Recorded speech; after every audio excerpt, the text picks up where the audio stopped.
Welcome to Poetry Changes Lives. Poetry, history and a thought for the day, all in this book. Go to the poetrychangeslives.com website to read how to buy it. It makes a great present, to give to people. I'm giving one to a friend of mine later this week. On this day in 1963, the United States, Britain and Russia signed a nuclear test ban treaty. That's over 70 years, let me think, over 60 years ago anyway.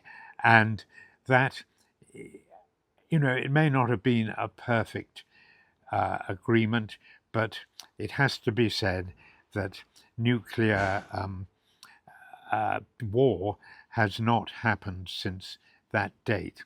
Today, we're all, of course, very worried and anxious about war, particularly nuclear war, and we must hope and pray that our world leaders have the good sense to come to some sort of solution for all the terrible problems the world has at the moment.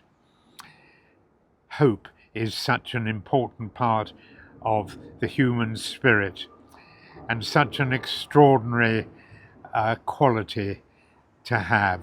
I'm so grateful myself that hope exists. Otherwise, I think I would have fallen into despair a long time ago. As Reinhold Niebuhr, the man who wrote the wonderful Serenity Prayer, as he said, he was a great thinker in the United States in the 20th century. He said this: "We should never cease to hope, however black the world may be. Nothing that is worth doing can be achieved in our lifetime. Therefore, we must be saved by hope."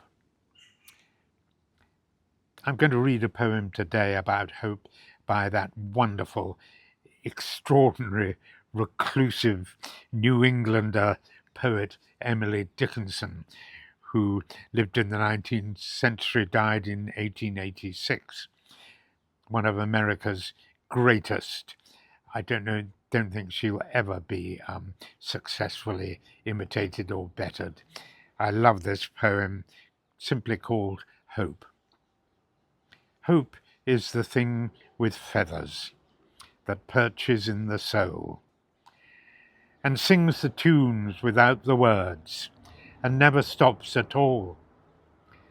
The sweetest in the gale is heard, and sore must be the storm that could abash that little bird, and kept so many warm.